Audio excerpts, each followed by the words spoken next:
ونستعينه ونستغفره ونعوذ بالله من شرور أنفسنا ومن سيئات أعمالنا من يهده الله فلا مضل له ومن يضلل فلا هادي له أشهد أن لا إله إلا الله وحده لا شريك له وأشهد أن محمدا عبده ورسوله اللهم صل على محمد وعلى آل محمد كما صليت على إبراهيم وعلى آل إبراهيم إنك حميد مجيد اللهم بارك على محمد وعلى آل محمد كما باركت على إبراهيم وعلى آل إبراهيم إنك حميد مجيد يا أيها الذين آمنوا اتقوا الله حق تقاته ولا تموتن إلا وأنتم مسلمون يا أيها الناس اتقوا ربكم الذي خلقكم من نفس واحدة وخلق منها زوجها وبث منهما رجالا كثيرا ونساء واتقوا الله الذي تساءلون به والأرحام إن الله كان عليكم رقيبا يا أيها الذين آمنوا اتقوا الله وقولوا قولا سديدا يصلح لكم أعمالكم ويغفر لكم ذنوبكم ومن يطع الله ورسوله فقد فاز فوزا عظيما أما بعد فإن أصدق الحديث كتاب الله وخير الهدي هدي محمد صلى الله عليه وسلم وشر الأمور محدثاتها وكل محدثة بدعة وكل بدعة ضلالة وكل ضلالة في النار.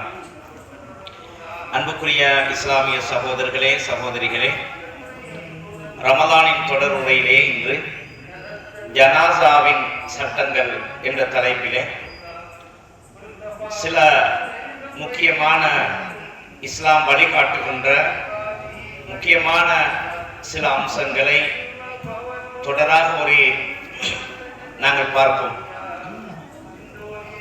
ஜனாசாவை பொறுத்தமட்டிலே நமக்கெல்லாம் தெரியும், உயிரோடு வாழுகின்ற பொழுது நமக்கென்று சில கடமைகளை அல்லாஹ் தஆலா ஏற்படுத்தியிருக்கிறான்.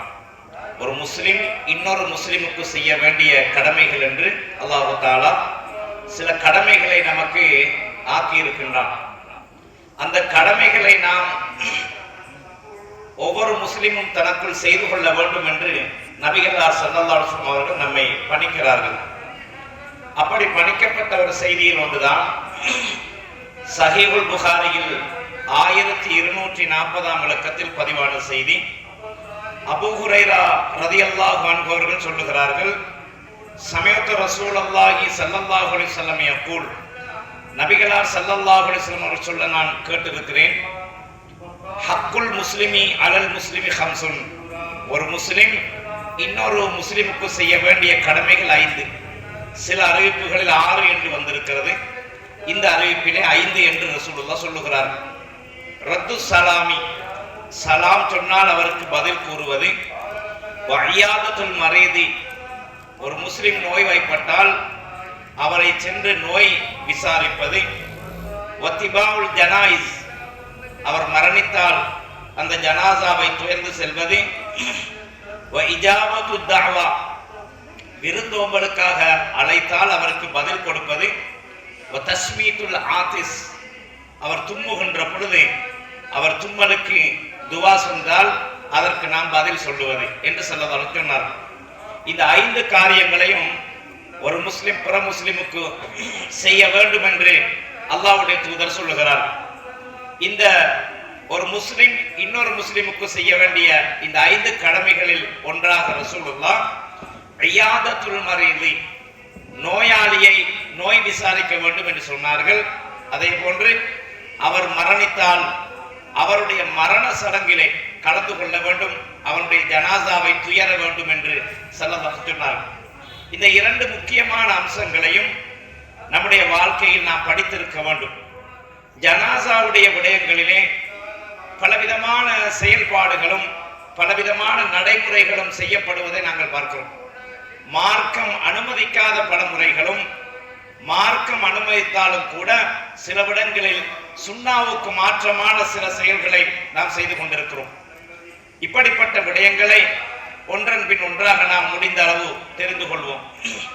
இன்றைய இந்த உரையிலே நாம் ஒரு நோயாளியை, அதாவது மரணப்படுக்கையில் இருக்கும் ஒரு நோயாளியை நாம் நோய் விசாரிக்க சென்றால் அல்லது அவரை நாம் பார்க்க சென்றால் அவர் கடைசி நேரத்திலே இருந்து அவருடைய உயிர் பிரியமாக இருந்தால் அவருக்கு நாம் என்னென்ன செய்ய வேண்டும், அந்த மௌத்துடைய நேரத்திலே அவரை சந்திக்க போயிருப்பவர்கள் அவருக்கு என்னென்ன செய்ய வேண்டும் என்ற சில அம்சங்களை இஸ்லாம் நமக்கு சொல்லித் தருகிறது. அந்த சுன்னத்தான முறைகளை நாம் செய்து கொள்ள வேண்டும்.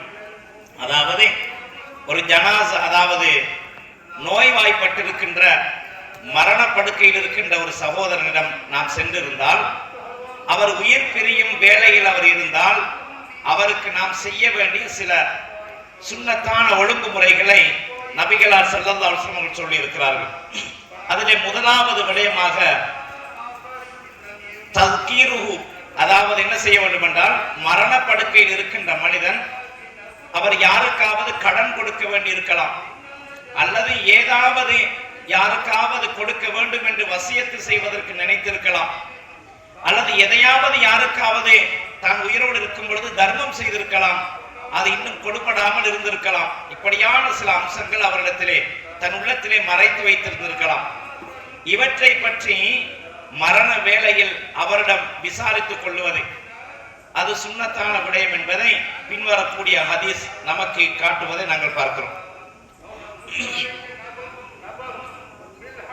சஹீஹுல் புகாரியிலே 2738 இலக்கத்தில் பதிவான செய்தி, அப்துல்லாஹ் இப்னு உமர் ரலியல்லாஹு அன்ஹுமா அவர்கள் சொல்லுகிறார்கள், அன்ன ரசூலுல்லாஹி ஸல்லல்லாஹு அலைஹி வஸல்லம் கால், நபிகளார் ஸல்லல்லாஹு அலைஹி வஸல்லம் சொன்னார்கள், மா ஹக்கும் ரின் முஸ்லிமின் லஹு ஷைஇன் யூஸா ஃபீஹி யபீது லைலத்தைனி இல்லா வ வஸியத்துஹு மக்தூபுன் இன்தஹு என்று ஸல்லல்லாஹு அலைஹி வஸல்லம் சொல்கிறார்.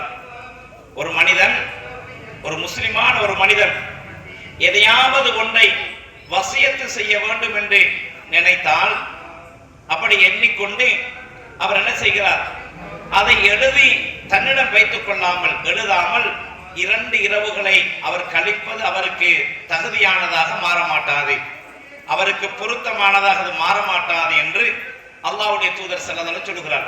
அதாவது ஒரு மனிதர் எதையாவது கொடுக்க வேண்டும் என்று நினைத்திருந்தால், யாருக்காவது எதையாவது வசியத்து செய்ய வேண்டும் என்று நினைத்திருந்தால், அல்லது யாரிடமாவது கடன் பெற்றிருந்தால், யாரிடமிருந்தாவது கடன் திருப்பி பெற வேண்டி இருந்தால், இப்படியான ஏதாவது ஒரு விடயம் இருந்திருந்தால், அதை யாரிடமாவது சொல்ல வேண்டும் என்று அவர் எண்ணி இருந்தால், அவர் அதை எழுதி வைக்காமல் 2 இரவுகள் கழிக்க கூடாது என்று சிலர் சொன்னாங்க. ஒரு நாள் கழிந்தாலும் அடுத்த நாளாவது அதை எழுதிவிட வேண்டும். அப்ப ஒவ்வொரு நாளும் தான் செய்கின்ற, தான் கொடுக்கின்ற கொடுக்கல் வாங்கல்களை யாருக்காவது ஏதாவது கொடுக்க வேண்டும் என்று மனதிலே நினைத்திருந்தால் அதை எழுதி வைக்க வேண்டும் என்று சிலர் சொல்கிறார். ஒருவேளை மனிதன் என்கிற வகையில் மறதியால் அதை செய்யாமல் விட்டு இருப்பார். மரணப்படுக்கையில் இருக்கின்ற நேரத்தில் அல்லது அப்படியான நோய்வாய்ப்பட்டிருக்கின்ற நேரத்தில் நாம் அவருக்கு அருகாமையில் இருந்தால் அந்த விடயத்தை அவருக்கு ஞாபகம் ஊட்ட வேண்டும். அவர் அப்படியே விட்டுவிட்டு சென்று விட்டால் அவர் என்ன நினைத்தார் என்பது நமக்கு தெரியாமல் போய்விடும். யாருக்கு அவர் கடன் கொடுக்க இருக்கிறது என்பது தெரியாமல் போய்விடலாம். அதனால் கடன் என்பதை தொழுகை நடத்தப்படுவதற்கு முன்னர் அது ஒப்படைக்கப்பட வேண்டும் என்பதை அல்லாஹ்வுடைய தூதர் சொன்னார்கள். ஜனாசாக்கள் தொழுகை நடத்தும் பொழுது கடன் இருக்கிறதா என்ற செய்தியை விசாரித்து அந்த கடனை யார் பொறுப்பெடுக்கிறீர்கள் என்றெல்லாம் ரசூலுல்லாஹ் கேட்பார்கள் என்ற செய்தி எல்லாம் ஹதீசுகளில் இருக்கிறது. உரிய இடத்தில் நாம் அந்த செய்திகளை விளங்கிக் கொள்ளலாம். எனவே மரணப்படுக்கையில் இருக்கும் ஒரு மனிதன், கடுமையான நோய்வாய்ப்பட்டிருக்கின்ற மனிதனிடத்தில் நாம் அருகில் இருந்தால் அவரிடத்தில் இதை ஞாபகம் ஊட்டுவது அங்கிருப்பவர்களுக்கு சுன்னத்தான ஒரு ஒழுங்குமுறையாகும். அதே போன்றுதான் அடுத்ததாக என்ன செய்ய வேண்டும், அவருக்கு அல்லாஹ்வினுடைய அருளை பற்றி ஞாபகம் ஊட்ட வேண்டும். நோயாளியாக இருக்கின்ற ஒருவருக்கு அல்லது மரணத்தை எதிர்நோக்கி இருக்கும் ஒரு மனிதருக்கு அல்லாஹ்வினுடைய சிறப்புகளை, அல்லாஹ்வினுடைய கருணையை அவரிடத்தில் ஞாபகம் ஊட்டலாம். ஹத்தா யமூத், அவர் மரணிக்கின்ற வரைக்கும் இவைகளை ஞாபகம் ஊட்டலாம். அதே போன்று தன்னுடைய இறைவனின் மேல் நல்ல அபிப்பிராயத்தை அவருக்கு ஏற்படுத்த வேண்டும். அல்லாஹ்வின் மீது நல்ல அபிப்பிராயத்தை, அவனுடைய கருணையை, அவனுடைய மகிமையை அவருக்கு ஞாபகம் ஊட்ட வேண்டும்.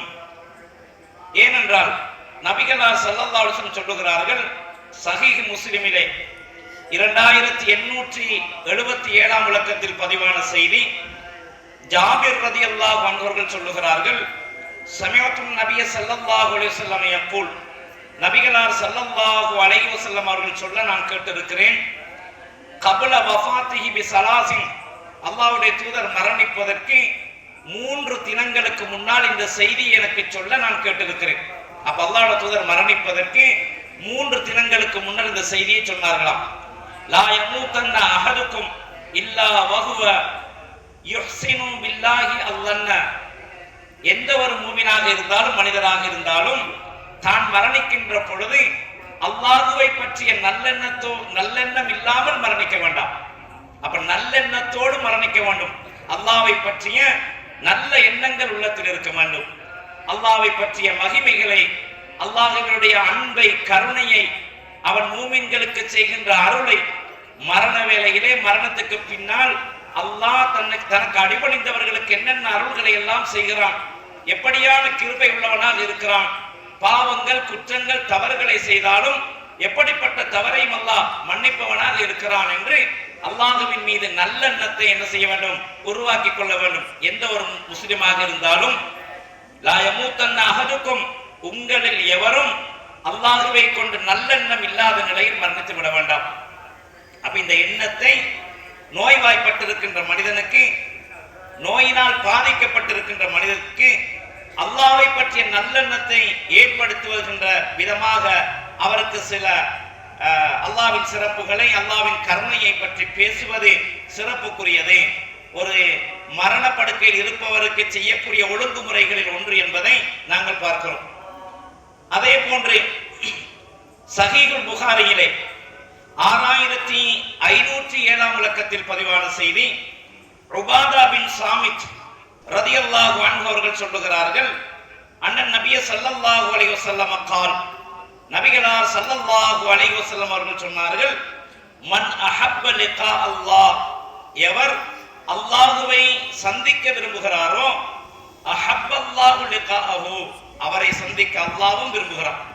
எவர் அல்லாஹ்வை சந்திக்க வேண்டும் என்று விரும்புகிறாரோ அவரை சந்திக்க அல்லாஹ்வும் விரும்புகிறார்.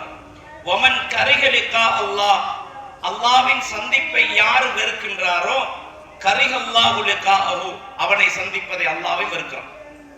அப்ப ஒரு மனிதன் மரண வேளையில் அல்லாஹ்வை சந்திக்க விரும்ப வேண்டும். இந்த நபிமொழியை ஆயிஷா ரலியல்லாஹு அவர்கள் ரசூலுல்லாஹ்விடத்தில் விளக்கம் கேட்கிறார்கள். அல்லாஹ்வின் தூதரே, எந்த மனிதன் மரணிக்க விரும்புவான், எந்த மனிதன் மரணத்தை விரும்புவான் யா ரசூலல்லாஹ்? அப்ப அல்லாஹ்வை சந்திப்பதை யார் விரும்புகிறானோ அவரை அல்லாஹ்வும் சந்திக்க விரும்புகிறான். அல்லாஹ்வை சந்திக்கிறதா என்ன? மரணிக்கிறது. மரணிச்சால் அல்லாஹ்வை சந்திக்கலாம். அப்ப எந்த மனிதன் மரணிப்பதற்கு விரும்புவான்? அப்ப ரசூலுல்லாஹ்வுக்கு விளக்கம் சொன்னாங்க.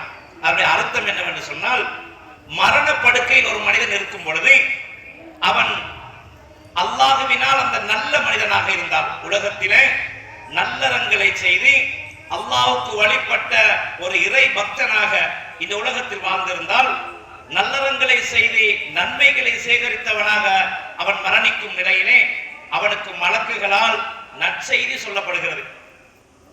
அப்ப அல்லாஹ் குர்ஆனில் சொல்லி காட்டுகிறான், யாரெல்லாம் அல்லாஹ்வை ஈமான் கொண்டேன் என்று சொல்லிவிட்டு அந்த கொள்கையின் மீது உறுதியாக யாரெல்லாம் இருந்தார்களோ அவர்களுடைய மரண வேளையிலே மலக்குகள் இறங்கி அவர்களுக்கு நற்செய்தி சொல்லுவார்கள் என்று அல்லாஹ் குர்ஆனில் சொல்கிறான். என்ன நற்செய்தி? இந்த உலகத்தில் எதையெல்லாம் விட்டு விட்டு நீங்கள் போகிறீர்களோ அதை பற்றி நீங்கள் கவலைப்பட வேண்டாம். இந்த மௌத்துக்கு பின்னால் நீங்கள் எதையெல்லாம் சந்திக்க இருக்கிறீர்களோ, மலக்குகளை, கபரை, விசாரணையை, மறுமையை, நீங்கள் சந்திக்க இருக்கின்ற அந்த இடங்களை பற்றி எல்லாம் நீங்கள் பயப்பட வேண்டாம். உங்களோடு நாங்கள் இருப்போம். நஹ்னு அவுலியாவுக்கும், நாங்கள் தான் உங்களுடைய பாதுகாவலர்களாக இருக்கிறோம். உங்களோடு சந்திக்கின்ற எல்லா இடங்களிலும் உங்களோடு நாம் இருப்போம் என்று அந்த மரண படுக்கையில் ஒரு நல்ல மனிதனுக்கு மலக்குகளை கொண்டே நற்செய்தி சொல்லப்படுகிறது என்று அல்லாஹ் தஆலா அல் குர்ஆனில் சொல்லுகிறான். அப்ப மரணப்படுக்கையில் இருக்கின்ற ஒரு நல்ல மனிதன் இப்படியான நற்செய்திகள் எல்லாம் அவனுக்கு சொல்லப்படுகின்ற பொழுது, உனக்கு சொர்க்கம் இருக்கிறது, கபரிலே உனக்கு இன்பமான வாழ்க்கை இருக்கிறது, மகசரிலே உனக்கு வெற்றிகரமான வாழ்க்கை இருக்கிறது, நீ உலகத்தில் அல்லாஹ்வை பயந்து வாழ்ந்ததற்காக முத்தகீன்களுக்கு என்று வாக்களிக்கப்பட்ட சொர்க்கம் உனக்கு இருக்கிறது என்று அந்த நல்ல தகவல்கள், நல்ல செய்திகளை எல்லாம் இந்த மனிதனுக்கு மரணப்படுக்கையில் மலக்குகள் நற்செய்தியாக சொல்லுவார்கள். இந்த நல்லறங்களை பார்த்து, இந்த சொர்க்கத்தின் இன்பங்களை பார்த்து, இந்த கபரிலே இவனுக்கு கிடைக்கின்ற இன்பங்களை பார்த்து அல்லாஹ்வை நான் சந்திக்க வேண்டும், அதையெல்லாம் நான் பெற வேண்டும், அதையெல்லாம் நான் அனுபவிக்க வேண்டும் என்று இந்த மனிதன் ஆசைப்படுவான். அந்த நேரத்தில் அல்லாஹ்வும் அவனை சந்திப்பதற்கு விரும்புகிறான் என்று ரசூல் சொல்றான். இதே போல ஒரு பாவியான மனிதர் உலகத்திலே பாவம் செய்து தீமைகளை செய்து மறுமையை பற்றி எந்த அச்சமும் இல்லாமல் தாந்தோண்டித்தனமாக மனம் போன போக்கிலே மனோவிச்சியை பின்பற்றி உலகிலே வாழ்ந்து மரணிக்கிற மனிதன் மரணப்படுக்கையிலே அவனுக்கு கொடூரமான தோற்றத்திலே மலக்குகள் வருவார்கள். சம்மட்டிகளால் அவன் மீது அடித்து அவனுடைய உயிரை பறிப்பார்கள் என்று நபிகளார் ஸல்லல்லாஹு அலைஹி சொல்லி காட்டுகிறார்கள். இப்படி கொடுமையாக, மிக கடுமையாக அவனுடைய உயிர் பிடுங்கப்படும். அந்த நேரத்தில் உயிர் வாங்கப்பட்டதற்கு பின்னர் இவன் சந்திக்க இருக்கின்ற இடங்கள் எல்லாம் அவனுக்கு காண்பிக்கப்படுகிறது. உன்னுடைய திரை நீக்கப்படும். அல்லாஹ் சொல்லுகிறான். என்ன திரை? மரணப்படுக்கை ஒரு மனிதனுக்கு நடக்கின்ற என்ன விடயத்தை நாம் அறிய மாட்டோம். மரணப்படுக்கையில் ஒரு மனிதனுக்கு எப்படியான அகோரமான கொடூரமான தண்டனைகள் நடக்கிறது, உயிர் வாங்கும் மலக்குகள் எப்படி அவனை கஷ்டப்படுத்துகிறார்கள் என்பதெல்லாம் நாம் உயிரோடு வாழுகின்ற நமக்கு தெரியாது. நம்முடைய கண்ணுக்கு அது மறைக்கப்பட்டிருக்கிறது. எனவே அல்லாஹ் அங்க சொல்லுகிறான், மரணப்படுக்கையிலே உன்னுடைய திரையை நீக்கி விடுவோம். எது உனக்கு மறைக்கப்பட்டிருந்ததோ அந்த மறைவானவற்றை எல்லாம் நீ அங்கு பார்ப்பாய். பார்க்கின்ற பொழுது அவன் அந்த நரகத்தின் கொடுமை, கபரினுடைய பயங்கரமான விசாரணை, மலக்குகளுடைய கொடூர தோட்டம், இதையெல்லாம் கண்டவுடனே அல்லாஹ்வை சந்திப்பதற்கு அவன் விரும்ப மாட்டான். இந்த நிலையில் நான் போய் அல்லாஹ்வை சந்தித்தால் எனக்கு பயங்கரமாக இருக்குமே என்று அல்லாஹ்வை சந்திப்பதை அவன் விரும்ப மாட்டான், அவன் வெறுப்பான். அந்த நேரத்திலே தான் நபிகளார் சொன்னார்கள், வமன் கரிஹ லிகா அல்லாஹ், அல்லாஹ்வின் சந்திப்பை யார் வெறுக்கிறானோ கரிஹ அல்லாஹு லிகாஹு, அவனையும் அல்லாஹ் சந்திக்க வெறுக்கிறான். அப்ப இந்த நிலைமை ஒரு பாவியான மனிதனுக்கு ஏற்படும் என்பதை அல்லாஹ்வுடைய தூதர் சொன்னார்கள். எனவே இந்த மனிதனுடைய மரணப்படுக்கையில் இருக்கின்ற இந்த நல்ல மனிதனுக்கு, அது நல்லவரோ கெட்டவரோ நமக்கு தெரியாது, அல்லாஹ்வுக்கும் அவனுக்கும் உள்ள செய்தி. நமக்குள்ள செய்தி என்ன? அவனுடைய உள்ளத்தில் நல்லெண்ணத்தை ஏற்படுத்துவது, அல்லாஹ்வை பற்றி நல்ல சிந்தனைகள் ஏற்படுத்துவது, அல்லாஹ்வை பற்றிய அவனுடைய கருணையை சொல்லிக் கொடுப்பது போன்ற நல்ல விடயங்களை நோயாளியாக இருக்கின்ற ஒருவன் அல்லது மரணத்தை எதிர்நோக்கக்கூடியவனாக இருக்கின்ற ஒரு மனிதனுக்கு அங்கே உட்கார்ந்து இருப்பவர்கள், அந்த இடத்தில் இருப்பவர்கள் இந்த நல்லுணர்வுகளை அவனுக்கு ஊட்டுவது ஒரு மரண தருவாயில் இருக்கவனுக்கு செய்யக்கூடிய ஒரு சுன்னத்தான ஒழுங்குமுறை என்பதை இந்த நபிமொழி நமக்கு உணர்த்துகிறது. அதே போன்றுதான் மரணப்படுக்கையில் இருக்கின்ற மனிதன் உயிர் பிரிய போகுது, உயிர் பிரிந்துவிடும் என்ற நிலைப்பாடு இருக்குமாக இருந்தால், அந்த அடையாளங்களை நாம் காணுவோமாக இருந்தால், அந்த இடத்தில் அவனுக்கு கலிமாவை சொல்லிக் கொடுப்பது சுன்னத்தாகும். மரண வேளையில் இருக்கின்ற மனிதனுக்கு கலிமாவை சொல்லிக் கொடுப்பது சுன்னத்தாகும். நபிகளார் ஸல்லல்லாஹு அலைஹி சொன்னதாக சஹீஹ் முஸ்லிமிலே 916ஆம் இலக்கத்தில் பதிவான செய்தி. அபூ சயீத் அல் குத்ரி ரலியல்லாஹு அன்ஹு அவர்கள் சொன்னார்கள், கால ரசூலுல்லாஹி ஸல்லல்லாஹு அலைஹி வஸல்லம், நபிகளார் ஸல்லல்லாஹு அலைஹி வஸல்லம் அவர்கள் சொன்னார்கள், லக்கினு மௌதாக்கும் லா இலாஹ இல்லல்லாஹ், மரணிக்க இருக்கின்ற மனிதனுக்கு லா இலாஹ இல்லல்லாஹ் என்ற கலிமாவை சொல்லிக் கொடுங்கள், ஞாபகம் ஊட்டுங்கள் என்று அல்லாஹ்வுடைய தூதர் ஸல்லல்லாஹு அலைஹி வஸல்லம் சொல்லுகிறார்கள். எனவே மரணப்படுக்கையில் இருக்கும் ஒரு மனிதனுக்கு இந்த வார்த்தைகளை நாம் சொல்ல வேண்டும். அதே போன்று ரசூலுல்லாஹ் சொன்னார்கள், அபூ தாவூத் என்ற கிரந்தத்தில் பதிவான செய்தி, 3116ஆம் இலக்கத்திலே பதிவான செய்தி. முஆத் இப்னு ஜபல் ரலியல்லாஹு அன்ஹு அவர்கள் சொல்லுகிறார்கள், அன்ன ரசூலுல்லாஹி ஸல்லல்லாஹு அலைஹி வஸல்லம் قال, நபிகளார் ஸல்லல்லாஹு அலைஹி வஸல்லம் சொன்னார்கள், மன் கான ஆகிரு கலாமிஹி லா இலாஹ இல்லல்லாஹ் தஹலல் ஜன்னah, எவருடைய இறுதி வார்த்தை மரண வேளையில் எவருடைய இறுதி வார்த்தை லா இலாஹ இல்லல்லாஹ்வாக இருக்கிறதோ அவர் சொர்க்கத்திலே நுழைந்து விடுவார் என்று அல்லாஹ்வுடைய தூதர் ஸல்லல்லாஹு அலைஹி வஸல்லம் சொன்னார்கள். நுழைந்து விட்டான் என்று ரசூலுல்லாஹ் இறந்த கால வினை சொல்லி சொன்னார்கள். எனவே மரணப்படுக்கையில் இருக்கும் ஒரு மனிதனுக்கு லா இலாஹ இல்லல்லாஹ் என்ற கலிமாவை நாம் சொல்லிக் கொடுக்க வேண்டும். அந்த வார்த்தையை மொழிந்து அது அவனுடைய இறுதி வார்த்தையாக அமையுமாக இருந்தால் அவனுக்கு சொர்க்கம் நிச்சயமாகி விட்டது என்பதை அல்லாஹ்வுடைய தூதர் ஸல்லல்லாஹு அலைஹி வஸல்லம் சொல்கிறார். எனவே மரண வீட்டுக்கு நாம் சென்றால் அல்லது மரண வேளையில் இருக்கும் ஒரு மனிதன், நோய்வாய்ப்பட்டிருக்கும் ஒரு மனிதனுடைய வீட்டுக்கு சென்றால் தேவையற்ற வார்த்தைகள் பேசுவது, அவருடைய உள்ளத்தை பயமுறுத்துவதை போன்று பேசுவது, இப்படித்தான் அந்த வீட்டிலும் நடந்தது, இப்படித்தான் அங்கும் இருந்தான், இப்படித்தான் இங்கும் இருந்தான், அவருடைய உயிர் போய்விட்டது என்ற போன்ற வார்த்தைகளை சொல்லி அவரை பயமுறுத்துவது, அவர் விரும்பாத வார்த்தைகளை அங்கு பேசுவது, அவருக்கு நோயாளியாக இருப்பவர்களுக்கு தொந்தரவு கொடுக்கும் விதமாக நடந்து கொள்வது, நீண்ட நேரம் அவர் விரும்பாதவர்கள் அந்த இடத்தில் நின்று அவருக்கு தொந்தரவு செய்வது போன்ற காரியங்களை பொதுவாக தவிர்த்து கொள்ள வேண்டும். அது மரணப்படுக்கையில் இருக்கின்ற நோயாளியாக இருந்தாலும் சாதாரண நோய்வாய்ப்பட்டிருக்கிற மனிதனாக இருந்தாலும் நோயாளிக்கு ஆறுதலை கொடுக்க வேண்டும், நோயாளிக்கு தொந்தரவு கொடுக்க கூடாது. நாம் கதைத்துக் கொண்டிருப்பதை அவர் விரும்ப மாட்டார் என்றிருந்தால் அந்த இடத்தில் நோயை மட்டும் விசாரித்து விட்டு நாம் எழுந்து சென்று விட வேண்டும், அவருக்கு ஓய்வு கொடுக்க வேண்டும். இப்படியான விடயங்கள் மனித நேயத்தோடு நாங்கள் நடந்து கொள்ள வேண்டும் என்பதை இஸ்லாம் நிறைய இடங்களில் அது சம்பந்தமாக வலியுறுத்துவதை நாங்கள் பார்க்கலாம். எனவே மரணப்படுக்கையில் இருக்கும் மனிதனோடு இந்த இது போன்ற செய்திகளை நாம் செய்ய வேண்டும். அதே போன்று அவர் மரணித்து விட்டார், உயிர் பிரிந்து விட்டது என்று சொன்னால் அந்த நேரத்தில் நாம் என்ன செய்ய வேண்டும்? அவருடைய கண்ணை மூடிவிட வேண்டும், கண்ணை மூடிவிட வேண்டும். சஹீஹ் முஸ்லிமிலே 920ஆம் இலக்கத்தில் பதிவான செய்தி. உம்மு சலமா ரலியல்லாஹு அன்ஹா அவர்கள் சொல்லுகிறார்கள், தஹல ரசூலுல்லாஹி ஸல்லல்லாஹு அலைஹி வஸல்லம் அலா அபி சலமா. அபூ சலமா, சலமாவுடைய தந்தை மரணப்படுக்கையில் இருக்கும் நேரம் நபிகளார் ஸல்லல்லாஹு அலைஹி வஸல்லம் அவர்கள் அங்கு வந்தார்கள், அபூ சலமாவை சந்திக்க வந்தார்கள்.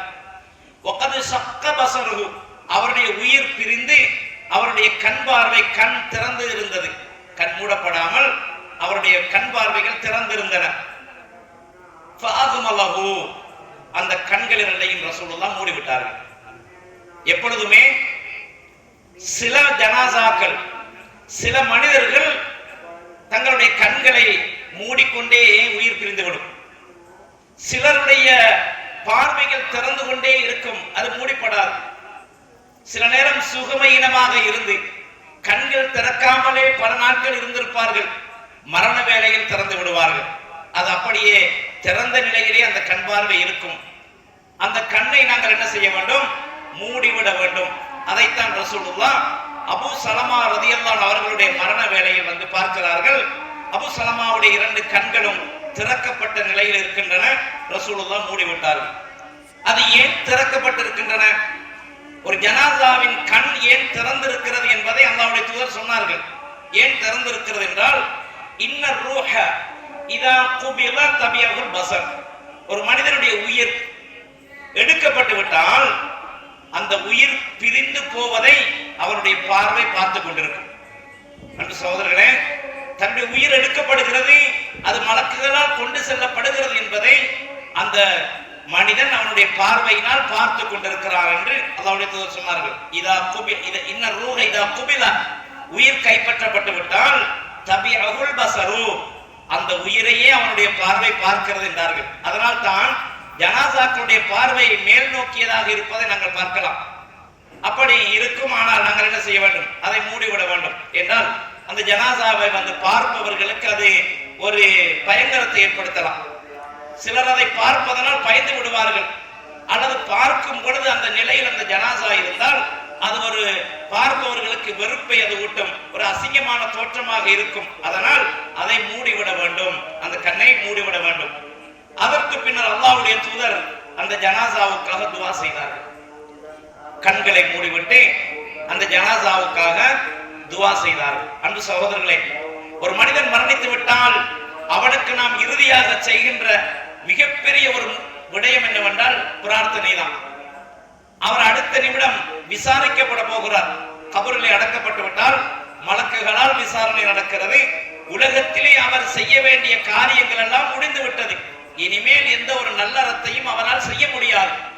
ஒரு மனிதனுடைய உயிர் பிரிந்து விட்டால் உயிர் பிரியும் வரைக்கும் தான் அவரால் உலகத்தில் அமல்கள் செய்ய முடியும். என்ன ஒரு நல்ல காரியமாக இருந்தாலும் அவரால் அந்த உயிர் பிரியும் வரைக்கும் தான் செய்ய முடியும். உயிர் பிரிந்து விட்டால் அதற்கு பின்னர் அவரால் எந்த ஒரு நல்ல காரியத்தையும் என்ன செய்ய முடியாது. தொழ முடியாது, தர்மம் செய்ய முடியாது, நோன்பு வைக்க முடியாது, ஜக்காத்து கொடுக்க முடியாது, எதுவுமே செய்ய முடியாது. அதற்கு பின்னால் அவருக்கு கிடைக்கின்ற பலன் என்ன தெரியுமா? இதா மாத்தல் இன்சானு இன்கத அன்ஹு அமலுஹு இல்லா மின் ஸலாஸா ஸதகத்தின் ஜாரியா அவ் இல்மின் யுன்தஃபா பிஹி அவ் வலதின் ஸாலிஹின் யதுஉ லஹு. ரசூலுல்லாஹ் சொன்னார்கள், ஒரு மனிதன் மரணித்து விட்டால் அந்த மனிதனுடைய மூன்று காரியங்களை தவிர மற்ற அனைத்தும் உலகோடு துண்டிக்கப்பட்டு விடுகிறது. அதுல ஒன்று என்ன? ரசூலுல்லாஹ் சொன்னார்கள், ஸதகத்தின் ஜாரியா, நிரந்தரமான தர்மம். நிரந்தரமான தர்மம் என்றால் என்ன என்றால், சதக்கத்துன் ஜாரியா என்றால் என்ன அப்படின்னு கேட்டால், எவ்வளவு காலம் நாம் கொடுக்கின்ற தர்மம் நிலைத்திருக்குமோ, எவ்வளவு காலம் அது நிலைத்திருக்க முடியுமோ அப்படியான தர்மங்களை நாம் உலகத்தில் செய்ய வேண்டும். ஒரு காணி, ஒரு பள்ளி வாயிலுக்காக வக்ஃப் செய்வது, ஒரு நல்ல காரியத்துக்காக வக்ஃப் செய்வது, ஒரு மதரசாவுக்காக, ஒரு இஸ்லாமிய கலாபீடத்துக்காக ஒரு காணியை நாம் வக்ஃப் செய்தால் அந்த காணி உலகம் அழியும் வரைக்கும் இருக்கும். அப்ப அது நிரந்தரமானது. இது போன்று தர்மங்கள் எவ்வளவு காலம் நிலைத்திருக்குமோ அப்போது அதற்குரிய தர்மங்களை நாங்கள் செய்தால் அந்த தர்மம் உலகத்தில் நிலைத்திருக்கும் காலமெல்லாம், அந்த தர்மத்தின் மூலம் இந்த மக்கள் பலன் பெறும் காலமெல்லாம் அதற்குரிய நன்மை அவருக்கு வந்து கொண்டே இருக்கும். அதே போன்று ரசூலுல்லாஹ் சொன்னார்கள், பயனுள்ள கல்வி, தான் மார்க்க கல்வியை கற்று, மார்க்க கல்வியோ ஏனைய கல்வியோ, கல்வியை கற்று, அது குறிப்பாக மார்க்க கல்வி, அந்த கல்வியை இந்த மக்களுக்கு சொல்லிக் கொடுத்து அதன் மூலமாக அவர்கள் பலனடைந்து நாம் மரணித்ததற்கு பின்னரும் அந்த கல்வி மூலம் யாரெல்லாம் இந்த உலகத்தில் வாழ்ந்து கொண்டிருக்கிறார்களோ, பயனடைந்து கொண்டிருக்கிறார்களோ அதற்குரிய நன்மை நமக்கு வந்து கொண்டே இருக்கும். அன்பு சகோதரர்களே, மார்க்க வழிகாட்டல்களிலே நாம் ஈடுபட வேண்டும். நாம் ஒரு நபிமொழியை படித்து விட்டால் அந்த நபிமொழியை பரப்புவதிலே முயற்சி செய்ய வேண்டும். நம்மால் அதை மனப்பாடம் செய்ய முடியவில்லை, அதை மற்றவர்களுக்கு சொல்ல முடியவில்லை என்றால் இவ்வாறான மார்க்க சொற்பொழிவுகள் நடைபெறுகின்ற இடத்துக்கு மற்றவர்களையும் அழைத்து வந்து அதை கேட்க செய்வீர்களாக இருந்தால் அதுவும் கல்விக்கு நீங்கள் கொடுத்த ஒரு பங்களிப்பு தான். அதுவும் அதன் மூலம் அவர் நன்மை பெறுவாராக இருந்தால் அந்த கூலி உங்களுக்கு உண்டு என்று சொன்னாங்க. அலி ரலியல்லாஹு அவர்களை அழைத்து அல்லாஹ்வின் தூதர் சொன்னார்கள்,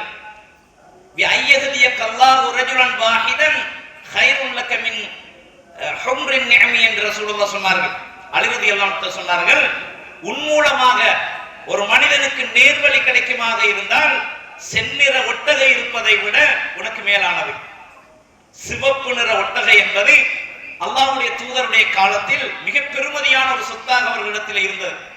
இன்று ஒரு விமானம் நம்முடைய கையில இருக்குமாக இருந்தால் அது நமக்கு எவ்வளவு பெரிய விலைமதிக்க சொத்தாக இருக்குமோ அது போன்ற ஒரு பெரிய சொத்தாக அன்று அந்த மக்கள் மதித்த மிகப்பெரிய விலைமதிக்கத்தக்க சொத்து என்றால் சிவப்பு நிற ஒட்டகை அவர்களிடத்தில் இருப்பதுதான்.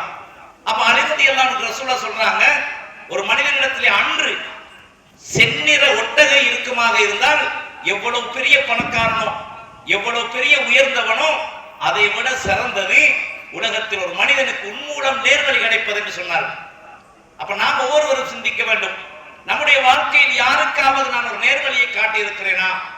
நான் அன்று ஒரு பயானிலே சொன்னேன், ஒரு மனிதர் தொழுகை நடத்திய ஒரு இமாமிடத்திலே போய் எனக்கு ஏதாவது சொல்லித்தாருங்கள் என்று கேட்ட பொழுது அந்த 2 கலிமாவை சொல்லிக் கொடுத்து இறுதி நேரம் வரைக்கும் அவர் சொல்லி கடைசியில் வைத்தியருக்கும் உபதேசம் செய்து அவருடைய உயிர் பிரிந்த வரலாறு.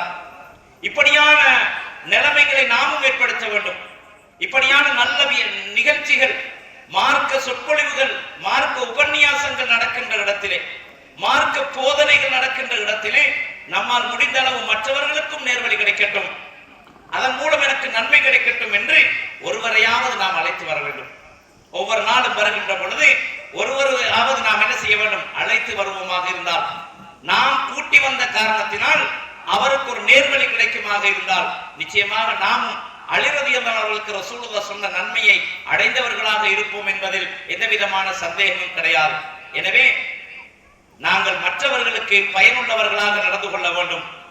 அதைத்தான் ரசூலுல்லாஹ் இந்த நபி மொழிகளில் சொல்லுகிறார்கள். அப்போ ஒரு மனிதனுடைய உயிர் கைப்பற்றப்பட்டு விட்டால் என்ன நடக்கிறது? அந்த உயிர் செல்லும் வழியையே அவருடைய பார்வை பார்த்து கொண்டிருக்கிறது என்று சொல்லிவிட்டு ரசூலுல்லாஹ் அபூ சலமா ரலியல்லாஹு அன்ஹு அவருடைய கண்களை மூடிவிட்டு பிரார்த்தனை செய்தார். அப்ப இந்த பிரார்த்தனை எவ்வளவு முக்கியம் என்பதை பார்த்துக் கொள்ளுங்கள். இந்த பிரார்த்தனை நாங்கள் செய்ய வேண்டும். ஒவ்வொரு ஜனாசாவிலும் கலந்து கொள்ளும் பொழுது இஹ்லாஸோடு, மன தூய்மையோடு, நம்மோடு இருந்த ஒரு சகோதரன் பல தவறுகளை நமக்கு செய்திருக்கலாம், அந்த நிலைமையில் நாம் மன்னித்து விட வேண்டும். அவருடைய குறைகளை சொல்லக்கூடாது. ரசூலுல்லாஹ் சொன்னாங்க, யாரு மரணித்தாலும் மரணித்தவர்களுடைய குறைகளை நாம் பேசக்கூடாது, அவருடைய நலவுகளை நாம் சொல்ல வேண்டும், அவர் செய்த நல்லவைகளை நாம் பேச வேண்டும். உள்ளத்தால் அவருக்காக நாம் சகோதரத்துவமாக நாம் பிரார்த்தனை செய்ய வேண்டும். அந்த பிரார்த்தனை ஒன்றுதான் சகோதரர்களே அவர்கள் நம்மிடத்தில் எதிர்பார்க்கிறார்கள். கடைசி வேளையில் நாம் அவர்களுக்கு செய்யும் நம்மால் முடிந்த ஒரு காரியம் அந்த பிரார்த்தனை தான். அதை நாம் நிச்சயமாக உள்ளத்தால் இஹ்லாஸாக ஒவ்வொரு ஜனாசாவுக்கும் அவர்கள் என்ன தவறு செய்திருந்தாலும் மன்னித்து விட்டு அவர்களுக்காக நாம் பிரார்த்தனை செய்ய வேண்டும். அப்ப ரசூலுல்லாஹ் செஞ்சாங்க துஆ, அல்லாஹும்ம கஃபிர் லி அபீ ஸலமா வர்ஃபஅ தரஜதஹு ஃபில் மஹ்தியின் வஹ்லுஃபு ஃபீ அக்பிஹி ஃபில் காபிரின் வக்ஃபிர் லனா வலஹு யா ரப்பல் ஆலமீன் வஃப்ஸஹ் லஹு ஃபீ கப்ரிஹி வனஃபிர் லஹு ஃபீஹி என்று அல்லாஹ்வுடைய தூதர் துஆ செய்தார்கள். யா அல்லாஹ், அபூ சலமாவுடைய பாவங்களை நீ மன்னித்துக் கொள்வாயாக, அவருடைய அந்தஸ்தை இம்மையிலும் மறுமையிலும் நீ உயர்த்தி வைப்பாயாக, மேலும் அவருக்கு அவருடைய பிற்சந்ததிகளால் அவர் பிற்படுத்தி விட்டு செல்வதனால் அவருக்கு நன்மைகளை ஏற்படுத்துவாயாக, அவருடைய பாவங்களை இறைவானி மன்னித்து விடுவாயாக, அவருடைய கபரை நீ விசாலமாக்கி வைப்பாயாக, வனஃபிர் லஹு ஃபீஹி அதிலே ஒளிமயமாக்கி வைப்பாயாக. இப்படி ரசூலுல்லாஹ் பிரார்த்தனை செஞ்சாங்க. கபர் என்பது ஒரு தனிமையின் அறை, ஒரு இருட்டறை, யாரும் உதவி இல்லாத இடம். அந்த இடத்தில் அவர் பாதுகாக்கப்பட வேண்டும். அவருடைய கபர் வெளிச்சமாக வேண்டும், அவருடைய கபர் விசாலமாக வேண்டும். ஒரு மனிதன் கபரிலே அடக்கப்பட்டு விட்டால் ரசூலுல்லாஹ் சொன்னார்கள், அந்த கபர் ஒவ்வொரு மனிதனையும் நெருக்குகிறது. அவனுடைய இடது விழா வலது விழாவோடு முட்டுகின்ற அளவுக்கு அந்த கபர் நெருக்குகிறது என்று ரசூலுல்லாஹ் சொன்னார்கள். எனவே தான் ரசூலுல்லாஹ் அந்த கபரை பற்றி நிறைய உபதேசங்கள் செய்திருக்கிறார்கள். எனவே அந்த மனிதன் அடக்கப்பட்ட பின்னால் அவருடைய கபரை நீ விசாலமாக்கி வைப்பாயாக, அவருடைய கபரை நீ ஒளிமயமானதாக ஆக்கி வைப்பாயாக, அவருடைய பாவங்களை எல்லாம் மன்னித்து அருள் செய்வாயாக என்று அல்லாஹ்வுடைய தூதர் பிரார்த்தனை செய்திருக்கிறார்கள். அந்த ஜனாசாவில் நான் கலந்து கொள்ளும் பொழுது அந்த ஜனாசா வீட்டிலே நாம் இந்த துஆவை ஓதி அவருடைய பெயரை குறிப்பிட்டு நாம் ஓதலாம். ஒரு அப்துல்லா மரணித்து விட்டால் அல்லாஹும்ம கஃபிர் லி அப்துல்லா, நான் பேர் சொல்லி கேட்கலாம். ரசூல் அப்படிதான் கேட்டாங்க, அல்லாஹும்ம கஃபிர் லி அபீ சலமா, அபூ சலமாவுடைய பாவங்களை மன்னிப்பாயாகன்னு கேட்டாங்க. நமக்கு பேர் தெரியலையா, பேரை சொல்ல முடியலையா, அப்ப என்ன செய்யலாம்? அல்லாஹும்ம கஃபிர் லஹு, யா அல்லாஹ் இந்த மையத்தினுடைய பாவத்தை நீ மன்னித்து விடுவாயாக என்று நாம் கேட்க வேண்டும். அப்ப ரசூலுல்லாஹ் இப்படி ஒரு ஜனாசா மரணித்ததற்கு பின்னர் அவருடைய கண்களை மறைத்து மூடிவிட்டு இப்படி ரசூலுல்லாஹ் துஆ செய்தார்கள். நாமும் நம்முடைய சகோதரர்களுக்காக அவர்களுடைய குறைகளை நாம் மன்னித்து, அவர்கள் செய்த குற்றங்களை நாம் மன்னித்து, நமக்கு செய்திருந்தால் நாம் மன்னித்து அல்லாஹ்விடத்திலே இஹ்லாஸான உள்ளத்தோடு தூய்மையாக நம் சகோதரருக்காக நாம் பிரார்த்தனை செய்ய வேண்டும் என்பதை, இது ஒரு சுன்னத்தான ஒரு முறை என்பதை நமக்கு இந்த நபி மொழிகாட்டி தருகிறது. அடுத்ததாக என்ன செய்ய வேண்டும்? அடுத்ததாக அந்த ஜனாசாவில் இருக்கின்ற அவர் உடுத்திருந்த ஆடைகளை கலட்டி வேறு ஒரு துணியால் அந்த ஜனாசாவை போத்தி விட வேண்டும், மூடிவிட வேண்டும். அது ஒரு சுன்னா. அப்புறம் ரசூலுல்லாஹ் சொன்னாங்க, சஹீஹுல் புகாரியிலே 5814 இலக்கத்தில் பதிவான செய்தி, ஆயிஷா ரலியல்லாஹு அன்ஹா அவர்கள் சொல்லுகிறார்கள், அன்ன ரசூலுல்லாஹி ஸல்லல்லாஹு அலைஹி வஸல்லம் ஹீன துவஃபிய சுஜ்ஜிய பிபுர்தி ஹிப்ரா, அல்லாஹ்வுடைய தூதர் ஸல்லல்லாஹு அலைஹி வஸல்லம் அவர்கள் மரணித்த பொழுது அவர்களுடைய உடல் மூடப்பட்டது என்று ஆயிஷா ரலியல்லாஹு அன்ஹா சொல்லுகிறார். எனவே ஜனாசாக்கள் மூடப்பட வேண்டும். மரணித்து விட்டால் அவர்கள் அணிந்திருக்கும் ஆடைகள் கலட்டப்பட்டு என்ன செய்ய வேண்டும்? வேறொரு துணியால் அவர்கள் மூடப்பட வேண்டும். முழுசாக, முகம் முழுசாக என்ன செய்யப்பட வேண்டும்? மூடப்பட வேண்டும். ஜனாசாக்களை பார்ப்பதாக இருந்தால் யாரு பார்க்க வந்தாலும் முகத்தை மட்டும்தான் பார்க்க வேண்டும். ஜனாசாவில் முகத்தை மட்டும்தான் பார்க்க வேண்டும். என்ன செய்யக்கூடாது? காலிலே சில நேரம் ஆக்சிடென்டிலே மரணித்து கால் உடைந்திருக்கும், காலை பார்க்க கூடாது. வேறு இடங்களில் சில அறுவை சிகிச்சைகள் மூலமாக மரணித்திருக்கும், அந்த இடத்தை நீங்கள் பார்க்க கூடாது. ஜனாசாவின் முகத்தை மட்டும் தான் பார்ப்பதற்கு அனுமதி இருக்கிறது என்பதை நாங்கள் புரிந்து கொள்ள வேண்டும். அப்படித்தான் அல்லாஹ்வுடைய தூதரை மூடி வைத்திருந்தார்கள். அபூபக்கர் ரலியல்லாஹு அவர்கள் வந்தார்கள், அந்த முகத்தை மூடி இருந்த துணியை எடுத்துவிட்டு ரசூலுல்லாஹ்வின் நெற்றியிலே முத்தம் கொடுத்தார்கள். ஜனாசாக்களுக்கு முற்றம் கொடுக்கலாம், ஜனாசாவுக்கு நாம் விரும்பினால் நெத்தியிலே முத்தம் கொடுப்பது சுன்னா, வேறு இடங்களில் கொடுக்க கூடாது. நெத்தியில் முத்தம் கொடுப்பது சுன்னா. அபூபக்கர் ரலியல்லாஹு அவர்கள் நெற்றியை முத்தமிட்டு விட்டு சொன்னார்கள், யா ரசூலல்லாஹ், உயிரோடு இருக்கும் பொழுதும் மனமாக வாழ்ந்தீர்கள், மரணித்த பின்னரும் நீங்கள் மனமாகவே இருக்கிறீர்கள் என்று சொன்ன செய்திகள் நாங்கள் பார்க்கிறோம். எனவே ஒரு ஜனாசா மூடப்பட வேண்டும். பார்ப்பவர்கள் முகத்தை பார்க்கலாம், விரும்பினால் அவருடைய நெற்றியில் என்ன செய்யலாம், முத்தம் கொடுக்கலாம் என்பதை இந்த செய்திகள் நமக்கு காண்பிக்கின்றன. அதே போன்று அன்பு சகோதரர்களே, ஒருவர் மரணித்து ஜனாசாவாக ஆகிவிட்டால் அந்த ஜனாசாவை அடக்குவதற்கான தயார்படுத்துவதிலே, ஒழுங்குபடுத்துவதிலே அவசரமாக அதை செய்வது வரவேற்கப்படக்கூடிய சுண்ணாவாகிறது. ஒரு ஜனாசாவை நாம் வைத்திருப்பதை தவிர்த்து முடியுமான அளவு அவசரமாக அதை அடக்கி விடுவதற்கு நாம் முயற்சி செய்ய வேண்டும். அதற்கான விடயங்களை எல்லாம் நாம் செய்து கொள்ள வேண்டும். அப்ப நபிகளார் ஸல்லல்லாஹு அலைஹி வஸல்லம் செய்தி புகாரியில் பதிவாகியிருக்கிறது. அபூ ஹுரைரா ரலியல்லாஹு அன்ஹு அவர்கள் சொல்லுகிறார்கள், அண்ணன் நபிய ஸல்லல்லாஹு அலைஹி வஸல்லம் قال, நபிகளார் ஸல்லல்லாஹு அலைஹி வஸல்லம் சொன்னார்கள், அஸ்ரிஉ பில் ஜனாஸா, ஜனாசாக்களை நீங்கள் அவசரப்படுத்துங்கள். ஃபஇன் தகு ஸாலிஹத்தன், அந்த ஜனாஸா நல்லதாக இருந்தால், ஃபஹைருன் துகத்திமூனஹா, அதனை நீங்கள் முற்படுத்தி விடுவது, அடக்குவதை நீங்கள் முற்படுத்தி விடுவது அதற்கு சிறந்ததாக இருக்கும். வய்யகு சிவாதாலிக்க, அந்த ஜனாஸா நல்லது அல்லாத கெட்டது என்று ரசூலுல்லாஹ் சொல்லல. எடுத்து பாருங்க, அந்த ஜனாசாக்களை ரசூலுல்லாஹ் ஒரு கெட்ட ஜனாசாவாக இருந்தாலும் சொல்லல. அப்ப சாலிகானதாக இருந்தால் நீங்க அவசரமாக அதை அடக்கி விடுவதில் அதுக்கு அளவு இருக்கிறதுன்னு ரசூலுல்லாஹ் சொல்றாங்க. அதுக்கு பிறகு எப்படி சொல்றாங்க பாருங்க, ஃபஇன்தகு சிவாதாலிக்க, அப்படி அல்லாத ஜனாசாவாக இருந்தால், ஒரு நல்ல ஜனாசா அல்லாம வேறொரு ஜனாசாவாக அது இருக்குமாக இருந்தால், ஃபஸர்ரும் ததஊனஹு அன் ரிகாபிக்கும், உங்களுடைய கழுத்துகளில் அதை நீங்கள் சுமந்து கொண்டிருப்பது உங்களுக்கு கெடுதியாகும் என்று அல்லாஹ்வுடைய தூதர் சொன்னார். எனவே ஜனாசாக்களை தேவைக்காக வைத்திருப்பது குற்றம் கிடையாது. அத்தியாவசிய தேவைக்காக அல்லது உடன் பிறந்த ஒரு அவருடைய பிள்ளைகள் வருவதற்கு இருக்கிறது, ஒரு கொஞ்ச நேரத்தால் வந்து விடுவார்கள், இப்படி அல்லது அத்தியாவசியமான ஒரு முக்கியமான தேவைக்காக அது வைக்கப்பட வேண்டும் என்ற நிலைமை இருந்தால் அல்லது நிர்பந்தமாக்கப்பட்டிருந்தால் அப்படியான சில தேவைகளுக்காக அதை பிற்படுத்துவதில் குற்றம் கிடையாது. ஆனால் ஏழுமான அளவு என்ன செய்ய வேண்டும், அதை அவசரமாக அடக்கிவிட வேண்டும். ஏனென்றால் அது ஒரு நல்ல ஜனாசாவாக இருந்தால், அது ஒரு சாலிகான ஜனாசாவாக இருந்தால், அது அடைய வேண்டிய நன்மைகள், அல்லாஹ் அதற்கு கொடுக்கக்கூடிய கபரிலே அந்த ஜனாசாவுக்கு கொடுக்கக்கூடிய இன்பங்கள், சுவண்டியான வாழ்க்கை, சுவனத்தின் இன்பச் சோலைகள், இதுவெல்லாம் அந்த ஜனாசா அனுபவிக்க இருக்கிறது. அதனால் உரிய இடத்தில் அதை அவசரமாக கொண்டு சேர்த்து விடுங்கள், அது அந்த ஜனாசாவுக்கு நல்லதாக இருக்கும் என்று ரசூலுல்லாஹ் சொல்றாங்க. அப்ப நல்லது அல்லாத ஜனாசாவாக இருந்தால், சாலிஹ் அல்லாத ஒரு ஜனாசாவாக இருந்தால், அது அவசரமாக அது சேர வேண்டிய இடத்தில் கொண்டு சேர்த்து விடுங்கள். உங்களுடைய தோள்களில் சுமந்து கொண்டு அதை தவறை நீங்கள் சுமக்காதீர்கள் என்று அல்லாஹ் சொல்கிறார். எனவே அந்த அடிப்படை ஜனாசாக்கள், ஒரு மரணம் நடந்துவிட்டால் அந்த மரணத்துக்கு செய்ய வேண்டிய விடயங்கள் இவை.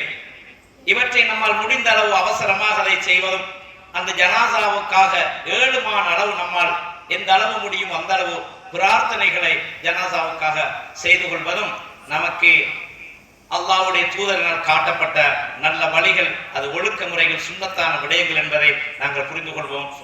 ஃபஅகூலு கௌலி ஹாதா ஃபஸ்தக்ஃபிருல்லாஹ் வ ஆகிரு தஅவானா அனில் ஹம்துலில்லாஹி ரப்பில் ஆலமீன்.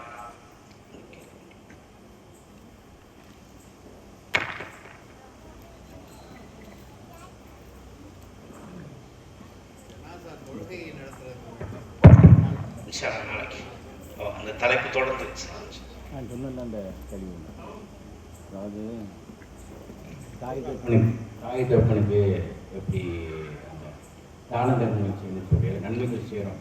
அல்லாஹ்வுக்கு என்ன கேட்கறாங்கன்னு கேட்டா, இப்ப மரணித்தவங்களுக்காக தர்மம் செய்யுங்க அப்படின்னு நிறைய செய்திகள் இருக்குது. அந்த தர்மத்தை எப்படி செய்யணும் அப்படின்னு கேட்குறாங்க. மரணித்தவங்களுக்கு தர்மம் செய்யறதா எப்படி செய்யறது? அவங்களுக்காக நோம்பு பிடிக்கலாமா? அவங்களுக்காக தொழுவலாமா? இந்த மாதிரி கேட்குறாங்க. அப்ப தர்மத்தை பொறுத்தவற்றில் நபிகளார் ஸல்லல்லாஹு அலைஹி வஸல்லம் காலத்துல சில சஹாபாக்கள் ரசூலுல்லாஹ் வந்து சொல்றாங்க, என்னுடைய தாய் மரணித்து விட்டால் யார் சொல்லலாம், என் தாய்க்காக நான் ஏதாவது செய்யலாமா? இன்னொரு நபித்தோடு வந்து இருக்கிறார், என்னுடைய தந்தை மரணித்து விட்டார், அவர் பேச முடியாமல் இருந்து மரணித்து விட்டார், அவர் பேசி இருந்தால் தர்மம் செய்ய சொல்லியிருப்பார் என்று நினைக்கிறேன் என்றெல்லாம் இப்படி பல செய்திகள் கேட்டாங்க. அப்ப ரசூலுல்லாஹ் சொன்னாங்க தர்மம் செய்யுங்க அப்படி சொன்னாங்க. அதுலயும் ரசூலுல்லாஹ் குறிப்பா சொன்னாங்க, மரணித்த உங்கள் பெற்றோர்களுக்காக மரணித்தவர்களுக்காக நீங்க செய்யற தர்மத்துல தண்ணீர் வசதியை ஏற்படுத்தி கொடுப்பது மிகச் சிறந்தது என்றாங்க. அப்ப அந்த ரசூலுல்லாஹ்வுடைய காலத்துல தண்ணீர் வசதி அந்த மக்கள் கஷ்டமாக இருந்தது, அதனால ரசூலுல்லாஹ் அதுல ஊக்கப்படுத்தினாங்க. அப்ப தர்மங்கள் எந்த அளவு நிலைத்திருக்கக்கூடிய தர்மமாக இருக்குமோ அப்படியான தர்மங்கள் நீங்க செய்யலாம். அந்த ஜனாசாவுக்காக நம்முடைய மரணித்து போன பெற்றோர்களுக்காக தர்மங்கள் நிலைத்திருக்கக்கூடிய தர்மங்களை செய்தால் முடியுமாக இருந்தால் நம்மால் அதை செய்து விடுவது நல்லது.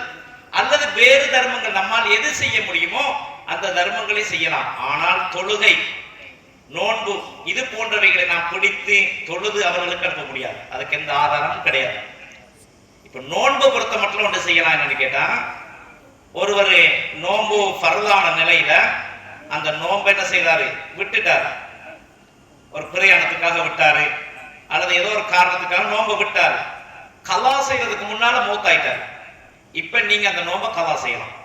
அவங்களுக்குரிய ஒரு வழிகாரன் அவங்களோட கடமையான அந்த நோன்பை கலா செய்யலாமே தவிர நாங்க நோன்பு நோக்கிற காலங்கள் அவங்களுக்காக நோன்பு நோக்கலாம்.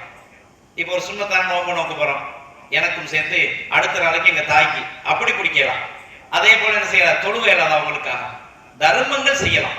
தர்மம் பொதுவாக இஸ்லாம் அனுமதித்திருக்கு, அது எந்த தர்மம் ஒன்று இல்லை, எதை நீங்க செய்தாலும் என்ன செய்யும், தர்மம் பார்ப்போம். ஆனால் தர்மம் செய்யறோம்ங்கிற பேர்ல என்ன செய்யப்படாது, வீட்டுல பெரிய சமையல் செஞ்சுட்டு இருக்கிற உலமாக்கள் எல்லாம் கூப்பிட்டு ஊர்ல யாருக்கெல்லாம் திங்கிறதுக்கு வசதி இருக்குது அவங்க எல்லாம் கூப்பிட்டு கத்தம் வரப்படாது, அந்த கத்தம் செய்யறாரு.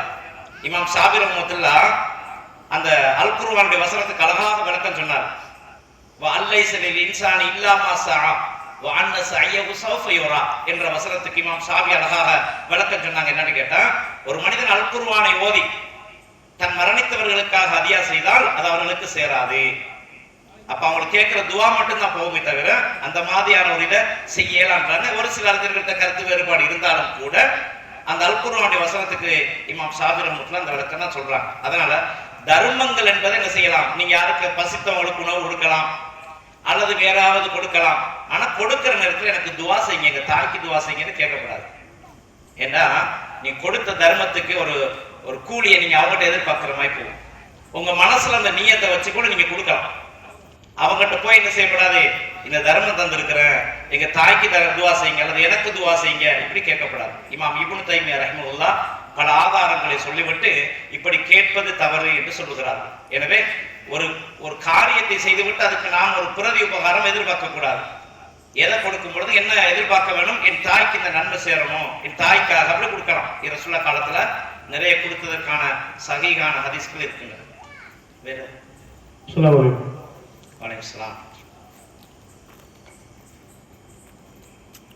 உங்களுடைய உரையில இறந்து போன மையத்தை உறவுகள் மகனோ இல்லை சகோதரனோ பார்க்கறதுக்கு குறிப்பிட்ட நேரம் வரைக்கும் வைக்கலாம்னு சொன்னீங்க, அனுமதி இருக்கு அப்படிங்கிற மாதிரி சொன்னீங்க. எவ்வளோ நேரம் வைக்கலாம்? ஏன்னா எங்கள் ஊரில் பெரிய அநியாயம் நடந்துகிட்டு இருக்கு. ஃப்ரீசர் பாக்ஸில் அந்த ஜனாசாவை போட்டு 24 மணி நேரத்துக்கு மேலே அதை வச்சு வந்துட்டு இருக்காங்க, வெளிநாட்டுக்கு வந்துட்டு இருக்காங்க அப்படிங்கிற மாதிரி வச்சுட்டு இருக்காங்க. ஒரு முறை 3 நாட்கள் ஃப்ரீசர் பாக்ஸில் இருந்துச்சு, அமெரிக்காவில இருந்து ஒருத்தர் வர்றாருன்னு சொல்லி. இந்த மாதிரி வைக்கிறதுக்கு அனுமதி இருக்கா? வலைக்கம் அஸ்ஸலாம். அல்லாஹ்வுடைய தூதர் ஸல்லல்லாஹு அலைஹி வஸல்லம் அவருடைய ஜனாஸா வைக்கப்பட்டிருந்தது. அது ஏன் வைக்கப்பட்டிருந்தது என்றால், ரசூலுல்லாஹ் மரணித்து விட்டால் அங்கே தலைவர் ஒன்று இல்லை. அந்த முஸ்லிம் சமூகத்துடைய தலைவர் யாரு என்ற ஒரு குழப்பம் அங்கே இருந்தது. யாரை தெரிவு செய்யறது, எப்படி தெரிவு செய்யறது, ரசூலுல்லாஹ் எப்படி தொழுவிக்கிறதா இல்லையா, ரசூலுல்லாஹ் வச்சு யாருக்கு தொழுவிக்கிற அதிகாரம் இருக்குது, இத மாதிரி நிறைய பிரச்சனைகள் அவங்க இருந்ததுனால அதை கொஞ்சம் என்ன செஞ்சாங்க, வச்சிருந்தாங்க. அந்த முடிவுகள் காணும் வரைக்கும் வச்சிருந்தாங்க. இது அத்தியாவசியமானது, அது வைக்க வேண்டிய நிர்பந்தம், அதனால் வச்சிருந்தாங்க. அது அல்லாம ரசூலுல்லாஹ் வழிகாட்டல் கேட்டா, உங்களால எந்த அளவு அவசரமாக ஜனாசாக்களை அடக்க முடியும் அந்த அளவு அடக்கணும். அப்போ ஒரு மகன் வருவதற்காக நாங்க 2 நாள் 3 நாள் வச்சிருக்கிறதெல்லாம் அது ஜனாசாவுக்கு நாங்க செய்கின்ற முறையாக இருக்காது. எனவே நாங்க என்ன செய்யணும், ஒருவர் வந்துட்டு இருக்கிறாரு, இன்னொரு 1/2 மணி நேரத்துல வந்துடுவாரு அல்லது 2 மணி நேரத்துல வந்துடுவாருன்னு சொன்னா அந்த ஒரு குறிப்பிட்ட நேரத்துக்கு நாங்க வச்சிருக்கிறது எந்த தடையும் கிடையாது. அதையே நாங்க மிச்ச நேரம் வச்சிருந்தால், அது சும்மா வச்சிருந்தா என்ன செஞ்சிடும், உடல்ல மாற்றம் ஏற்பட்டுரும். சில நேரம் வாசனை கூட வெளியே வந்துடும். அப்ப அடக்க வரவங்கள வெறுப்பா இருப்பாங்க.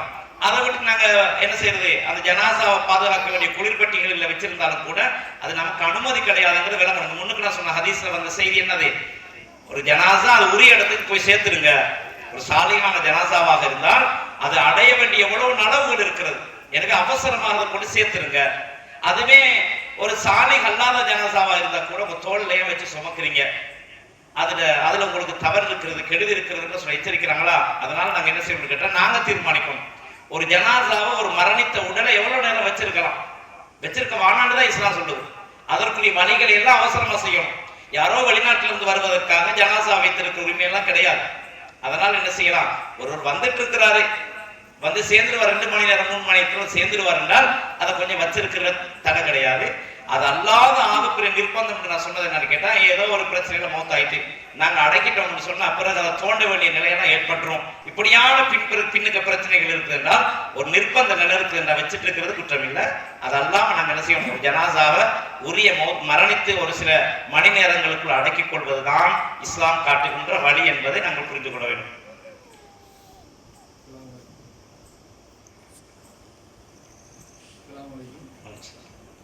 ஜனாசாவை கபூர்ல அடக்கம் பண்ணும்போது 3 பிடி மண்ணெண்ணி போடுறாங்கல்ல, இது சொன்னாவா? நாளைக்கு சொல்லுவாங்க. அது இன்னும் அந்த அடக்கிற சட்டம்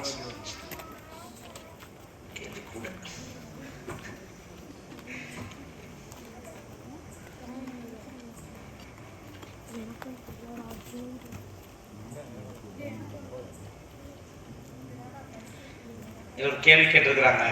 குழு தோதும் போது ஆமீன் சொல்லலாம்னு சொன்னீங்க, அப்படியா இருந்தா குழு தோதும் போது ஆமீன் சொல்லலாவா அப்படி கேட்ட நல்ல கேள்வி. இதுல நாங்க பார்க்கணும் என்னன்னு கேட்டா, எதுக்கு மார்க்க அனுமதிக்குதோ அதான் செய்யலாம். ஒரு இடத்துல இஸ்லாம் அனுமதிச்சுட்டா அதை கொண்டு இன்னொரு இடத்துல நம்ம என்ன செய்யப்படாது, செய்யலாமான்னு கேட்கப்படாது. உதாரணம் வச்சுக்கொள்வோம், இன்னைக்கு பெரும்பாலும் கூட்டுத்துவாவுக்கு அந்த கூட்டுத்துவா செய்யலாம்னு சொல்லக்கூடிய காட்டுற ஒரு ஆதாரம் என்ன, முக்கியமான ஆதாரம் என்னன்னு கேட்டா, ஒரு 2 ஹதீஸ் காட்டுவாங்க. 2 ஹதீஸும் லைஃப் ஆனது, 2 ஹதீஸும் பலவீனமானது. அது அல்லாம அவங்க காட்டுற சஹீஹான ஆதாரம் ஒன்று இருக்குது. என்ன சஹீஹான ஆதாரம்னு கேட்டா, தொழுகையில நாங்க சூரத்து பாத்தியா ஓதுறோம் இல்லையா, இமாம் ஓதி முடிச்சுன்னு எல்லாரும் சேர்ந்து ஆமீன் சொல்றோம். அப்ப அங்க ஆமீன் சொல்லலுமா இருந்தா ஏன் இங்க துவா ஓதப்பல ஆமீன் சொல்லலா? சூரத்து பாத்தியாவும் துவா தானே, இறைவா நேர் வழியை காட்டுவாயாக அப்படின்னு துவா தான் அது. அப்ப அந்த துவாக்கு ஆமீன் சொல்லலுமா இருந்தால் தொழுகை முடிஞ்ச பிறகு அதே துவாவை இமாம் ஓத ஏன் ஆமீன் சொல்லக்கூடாது அப்படின்னு ஒரு கேள்வியை பெரும்பாலும் கேட்பாங்க. அதனால அங்க ஏழுமா இருந்தா இங்கே ஏழும் அப்படி சொல்லுவாங்க. இப்ப நான் ஒரு கேள்வி கேட்கிறேன், அதுல எப்படின்னு கேட்டா, இப்ப குர்ஆன்ல சூரத்துல் ஃபாத்திஹாவுல வரது மட்டுமல்ல துவா, இன்னும் எத்தனையோ துவாக்கள் அல்லாஹ் சொல்லி தந்திருக்கான். ரப்பனா ஆத்தினா ஃபித் துன்யா ஹஸனத்தன் வ ஃபில் ஆখিরাতি ஹஸனத்தன் வ கினா அஸாபன்னார் குர்ஆன்ல வருது. ரப்பனா ஹப்லனா மின் அஸ்வாஜினா வ ذُرِّيَّاتِنَا وَقُرَّةَ أَعْيُنٍ وَاجْعَلْنَا لِلْمُتَّقِينَ இமாமா வருதா இல்லையா? வருது. இப்போ ஒரு இமாம் தொலைக்கும் போது ஓதுற அந்த ஆயத்தை பின்னுக்கு ஆமீன் சொல்றீங்களான்னு கேட்கிறேன். சூரத்துல் ஃபாத்திஹாவுல நீங்க ஆமீன் சொல்றீங்களே, அதே துவாவை நாங்க ஓதி ஆமீன் செய்யலாம்னு கேட்கிறேன் நீங்க. இப்ப இமாம் ஒன்று 2வது ரக்காத், அதாவது குர்ஆனை ஓதி முடிச்சுட்டு சூரத்துல் ஃபாத்திஹாவை 2வது ரக்காத்துல ஓதும் போது இப்படி துவா ஓதினாரு. இந்த துவாக்கு நீங்க ஆமீன் சொல்லுவீங்களா? அப்படி சொன்னா அந்த கூட்டு துவாக்கு சூரத்துல் ஃபாத்திஹாவை ஆதாரமா காட்டுறவங்க ஒத்துக்கொள்வாங்களான்னு கேட்கிறேன். அப்ப யாராவது செய்றீங்களா அப்படின்னு கேட்டா இல்ல. அப்ப என்னன்னு கேட்டா, சூரத்துல் ஃபாத்திஹா ஓதி போட்டு இமாம் ஆமீன் என்று சொன்னால் மௌமுங்கள் ஆமீன் என்று சொல்லுங்கன்ற சொல்லி தந்தாங்க. சொல்லி ரசூல சொல்லிக்கிறாங்க. துவாங்கிறதுனால ஆமீன் சொல்லல, நாங்க சூரத்துல் ஃபாத்திஹா துவா அதனால நாங்க ஆமீன் சொல்றோம்னு சொல்லல யாரும். எதுக்கு சொல்றோம்னு கேட்டா, அல்லாஹ்வுடைய தூதர் ஆமீன்னு சொல்றாங்க, சொல்லணும் அப்படி சொல்றாங்க, அதனால நம்ம சொல்றோம். இன்னொரு என்னன்னு கேட்டா, அல்லாஹ்வுடைய தூதர் வந்து மக்காவுல தொழுததை விடுவோம். மக்காவுல அங்க இருந்த நிலைமைகளால ரசூலுல்லாஹ் ஜமாத்தாக தொழல அப்படின்னு வச்சுக்கொள்ளும். மதீனாவுல 10 வருஷம் தொழுவிச்சாங்க தானே. 10 வருட தொழுகையில அவ்வளவு சஹாபாக்கள் ரசூலுல்லாஹ் தொழுகை பத்தி எல்லாம் சொன்ன சஹாபாக்கள் ரசூலுல்லாஹ் துஆ ஓத நாங்க ஆமீன் சொன்னோம் அப்படி ஒரு வார்த்தை யாராலையும் காட்டல. அப்ப நான் கேட்கிறேன், சூரத்து பாத்தியோட ஆமீன் சொல்லலாம்டா, ஏன் வெளியால சொன்னேலாம் அப்படின்னு எங்களுக்கு கண்டுபிடிக்கிறமா இருந்தால் சஹாபாக்களுக்கு ஏன் அதை கண்டுபிடிக்கலாம் போயிட்டு சூரத்து பாத்தியோட ஆமீன் சொல்றோம், நாங்களும் வெளியே ஆமீன் சொல்ல போறோம்னு சஹாபாக்களை கண்டுபிடிக்கிற அளவுக்கு தெரியாம போயிட்டா அவங்க அரபிகள் தானே, துவாவெல்லாம் அவங்களுக்கு விளங்கினே தானே. அப்ப என்ன செய்தின்னு கேட்டா, இஸ்லாம் எதை எந்த இடத்துல செய்ய சொல்லுதோ அதை அந்த இடத்துல செய்யணும். அடுத்து இன்னொன்று என்னன்னு கேட்டா, ஒரு இபாதத்தை வச்சு அதுல உள்ளதை இதுல செய்யலாம் என்றால் இங்கேயும் செய்யலாம் தானே. இதுக்குதான் அரபுல கியாசும்பாங்க. கியாசுங்கிறது ஒன்று வைக்கிற ஒரு காரணத்தை வச்சு இன்னொன்று செய்ய பார்க்கிறது. இபாதத்துல கியாஸ் இல்லை. கியாசுன்னு ஒன்று இருக்குதுன்னு சொன்ன இமாம்கள், அது மருத்துவங்கள் இருக்கிறாங்க, ஏற்றுக்கொள்றவங்க இருக்கிறாங்க. ஏற்றுக்கொண்டவங்க கூட என்ன செய்யல, இபாதத்தை இன்னொரு இபாதத்தை தியாஸ் பண்ணிடலாம். இபாதத்தை வச்சு இன்னொரு இபாதத்தை தியாஸ் பண்ணிடலாம். துவா என்பது ஒரு இபாதத், அதுக்கு ஷரத்து இருக்குது, அதுக்கு சில ஆதாபுகள் இருக்குது. அது எப்படி செய்யணும், எப்படி செஞ்சா ஏற்றுக்கொள்ளப்படாது என்கிற ஹராமான உணவு இருந்தா ஏற்றுக்கொள்ளப்படாது. நிறைய ஹதீஸ் இருக்கு, நேரம் போகுங்கிறது சுருக்கமா சொல்றேன். அப்ப உதுவோட இருக்கணும், கிபிலாவை முன்னோக்கி இருக்கணும், கையேந்தி கேட்கணும், இப்படி சில விதிகள் இருக்கு. நாங்க என்ன விளங்கணும்னு கேட்டா, அல்லாஹ்வுடைய தூதர் என்ன சொன்னாங்கன்னு கேட்டால், 5 நேர தொழுகைக்கு பின்னாலே சலாம் கொடுத்ததற்கு பின்னர் நீங்கள் என்ன செய்யுங்க, இஸ்திக்ஃபார் செய்யுங்க. அதுக்குரிய ஔராதுகளை ஓதுங்க. அஸ்தக்ஃபிருல்லாஹ் அஸ்தக்ஃபிருல்லாஹ் அல்லாஹும்ம அன்தஸ்ஸலாம் வ மின்கஸ்ஸலாம் என்ற அந்த துஆ, லா இலாஹ இல்லல்லாஹ் லா ஹவுல வலா குவத்த இல்லா பில்லாஹ், இந்த துஆக்களை சொல்லி தந்தாங்க. அல்லாஹ் குர்ஆன்ல நிறைய இடத்துல சொல்றான், ஃபைதா ஃபரகத ஃபன்ஸப் வ இலா ரப்பிக ஃபர்கப். அல்லாஹ் சொல்றான், தொழுகை முடித்து விட்டால் நீ திக்ர் செய்வதில் ஈடுபடு. துஆ செய்ய சொல்லலாம். அந்த திக்ர்ல சில துஆ வருது, அந்த திக்ருக்குள்ள சில துஆ வருது. என்ன துஆ வருது? அல்லாஹ் மன்தஸலாமல துஆ தான். அதே மாதிரி அல்லாஹும்ம லா மானிய லிமா ஆதைத் வலா மூதி லிமா மனத் வலா யன்ஃபஉ தல் ஜத்தி மின்கல், இதெல்லாம் துஆ தானே. இந்த துஆவெல்லாம் ரசூல் ஓதினாங்க. எப்படி ஓதினாங்க? கை தூக்கல, மௌமுங்கள் ஆமீன் சொல்லல, இப்படி ஒரு நிலையில தான் ஓதினாங்க. அந்த முறையில தான் ஃபைதா ஃபரகத ஃபன்ஸப் அல்லாஹ் சொல்றான், தொழுகையை முடித்தால் திக்ர்ல ஈடுபடு. அப்ப நாங்க அதுதான் செய்யணுமே தவிர அல்லாஹ்வுடைய தூதருடைய வழிகாட்டலுக்கு மாற்றமாக நாங்க செய்ய போகக்கூடாது. அப்படி ஒரு துவா இல்லை. அப்ப வலந்தாளின் என்ற இடத்துல ஆமீன் சொல்ல சொன்னது அல்லாஹ்வுடைய தூதர், தொழுகையை முடிச்சதுக்கு பின்னால திக்ர் செய்யுங்க சொல்லி தந்தது அல்லாஹ்வுடைய தூதர். அதையும் அல்லாஹ்வுடைய தூதர் என்ன செய்யல, அந்த துவா ஓதல. அதனால அப்படி ஒரு இடத்துல துவா ஓதுறது பிதா, மார்க்கம் அனுமதிக்காத ஒரு தவறான விடயம் என்பதை நாங்க புரிஞ்சு கொள்ள வேண்டும். அப்படி ஒரு துவா இல்ல. தொழுகை முடிஞ்சதுக்கு பின்னால நாங்க திக்ருகள், அவுராதுகள், தஸ்பீஹாத்துகள் எல்லாம் சொல்ல வேண்டும். அதுக்கு பின்னால் நாங்க எழுப்பி என்ன செய்யணும், சுன்னத்துறோம். தொழுகைக்கு பின்னால கூட்டா விடுங்க, கூட்டு துவா விடுங்கள. தொழுகைக்கு பின்னால ரசூலுல்லாஹ் கையேந்தி துவா ஓதினான்னு ஒருத்தர் ஒரு ஆதாரம் காட்டிடுமா? யாருக்கு சார், யாருக்காலும் காட்டிடுமான்னு கேட்குறேன். ரசூலுல்லாஹ் 5 நேர தொழுகை முடிச்சு போட்டு சலாம் கொடுத்ததுக்கு பின்னால கையேந்தி துவா செய்ய நான் கண்டேன். ஏதாவது ஒரு சஹாபி சொன்னது இல்லை. இமாம் இப்னு தைமியா சொல்றாங்க, தொழுகை ஃபர்லான தொழுகை முடித்ததுக்கு பின்னால் அவுராது மட்டும் தான் ஓதும், துவா செய்யலாம். அப்படி ரசூலுல்லாஹ் கேட்டதுக்கு எந்த ஆதாரமும் கிடையாதுன்றாங்க. சொல்லிவிட்டு என்ன சொல்றாங்க, அவர்கிட்ட கேள்வி கேட்கப்படுது. அப்ப தொழுகை முடிஞ்சது பிறகு எது சிறந்தது? தொழுகை முடிஞ்ச பிறகு எழுப்பி சுண்ண தொழுகிறான் சிறந்தது அப்படின்னு சொல்றாங்க. அதுக்கு தான் ஆதாரம் இருக்கு. சுண்ண தொழுகிறதுக்கும் அவுராது செய்யறதுக்கும் துவா ஓதினதுக்கு எந்த ஆதாரமும் கிடையாது. தொழுகையில துவா ஓத சொல்லி ஹதீஸ் இருக்குது. தொழுகையில ரசூலுல்லாஹ் ஓதினாங்க. அது எங்க ஓதினாங்கன்னு கேட்டா, அத்தஹியாத்துல நாங்க ஸலவாத் ஓதுவோமே, அத்தஹியாத்துல ஸலவாத் ஓதுவோம். ஸலவாத் ஓதி முடிஞ்சதுக்கு பின்னால நாங்க துவா ஓதலாம். அதுல ரசூலுல்லாஹ் கேட்க சொன்னாங்க, தொழுகையில நீ துவா கேட்கணும். எங்க கேட்கணும்? 2 இடம். தொழுகையில துவா கேட்க வேண்டிய இடம் 2 தான். ஒன்று சுஜூது. ரசூலுல்லாஹ் சொன்னாங்க, அல்லாஹ் மிகவும் கவனிக்கின்ற முக்கியமான இடம் சுஜூது. எனவே ஃபஜ்தஹிது துஆ, அதுல நீ துஆவை கேட்கறதுல முயற்சி செய்யலாம். எவ்வளவு துஆ கேட்கலாம் அவ்வளவு கேளு. அதே போல சொன்னாங்க, அத்தஹியாத்துல சலாம் கொடுப்பதற்கு முன்னர் நபிகளார் மீது ஸலவாத்து சொன்னதற்கு பின்னர் அதுல துஆ கேட்க சொன்னாங்க. அதுல தஜ்ஜாலை விட்டு, மரண வேதனையை விட்டு, கபருடைய வேதனையை விட்டு துஆ கேட்கறது. அதே போல சொன்னாங்க, உனக்கு தேவையானதெல்லாம் கேளுங்க ரசூலுல்லாஹ். அப்ப அதனால அந்த 2 இடத்துலையும் தான் நாங்க துஆ கேட்கணும். தொழுகைக்கு பின்னால கேட்கிறேன்னு கொண்டு இல்லை. அப்ப அடுத்தது குனூத்துக்கு கேட்டாங்க. அப்ப அங்க ஓதலும்னா குனூத்துல ஓதலும்னா இங்க ஓதலாமா? குனூத்துல ஒரு செய்தியை விளைவிக்கணும். நான் நேற்று அல்லது முந்த நாள் இது கேள்வி வந்ததுக்காக இதை சொல்லியிருந்தேன். அந்த குனூத்துங்கிறது என்னங்கிறத நீங்க விளைவிக்கணும். வித்ரு தொழுகையில இன்னைக்கு எல்லா பள்ளிகளையும் ஓதப்படுற குனூத் அல்லாஹும்ம ஹ்தினி ஃபீமன் ஹதைத் அப்படி ஒரு துஆவே இல்லை. குனூத்துல ஓத சொல்லி அப்படி ஒரு ஹதீஸே இல்லை. அது வந்த ஹதீஸ் ஷாது. அதுதான் நம்ம நல்லா விளங்கப்படுத்தினேன். அல்லாஹும்ம ஹ்தினி ஃபீமன் ஹதைத் என்று வந்த துஆ ஷாதானது. ஹுசைன் ரலியல்லாஹு அவர்களுக்கு அல்லது ஹசன் 2 மாதிரியும் வந்திருக்கு. அவங்களுக்கு ரசூலுல்லாஹ் கற்றுக் கொடுத்ததாக வந்திருக்கு. அதுல குனூத்துல வித்ர்ல என்ற வார்த்தைகள் வந்த செய்தி எல்லாம் லைஃப் ஆனது. எனக்கு ஓதுறதுக்கு ரசூலுல்லாஹ் ஒரு துவா கற்று தந்தாங்கன்ற வர செய்தி தான் சஹியானது. அந்த துவா வேண்டாம், நீங்க ஓதுங்க. எங்க ஓதுங்க? குனூத்துல இல்ல, அது சும்மா தொழுகைக்கு பின்னால ஓதுங்க, அல்லது அத்தையாத்துல ஓதுங்க, அல்லது எதுல நீங்க சுஜூதுல ஓதுங்க, உங்களுக்கு ஓத அனுமதிக்கப்பட்ட இடங்கள்ல அதுல ஓதலாம். ஆனா ருக்குவுக்கு பின்னால் அந்த துவா ஓதினா இந்த ஹதீஸும் இல்லை. அப்ப குனூத் இருக்குதான்னு கேட்டதுக்கு இருக்குன்னு எதை வச்சு சொன்னான்னு கேட்டா, சஹாபாக்கள் ஓதி இருக்கிறாங்க, அவங்க ஓதின துவாக்கள் வேற, இதை ஓதல அவங்க வேற துவாக்கள். அந்த துவாக்களை நம்ம என்ன செய்யலாம்? விரும்பினா ஓதலாம், அது ஓதாமல் இருக்கிறது தான் நல்லது என்ற அல்லாஹ்வுடைய தூதர் செய்யலாம். அந்த அடிப்படையில் அடுத்து நிறைய கேள்வி இன்ஷா அல்லாஹ், மீதி கேள்விக்கு நாளைக்கு இன்ஷா அல்லாஹ் வருது.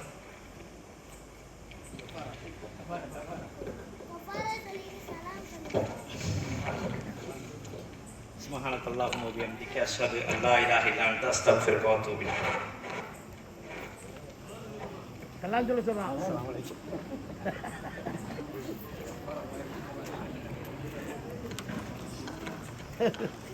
சரியான ஆளு.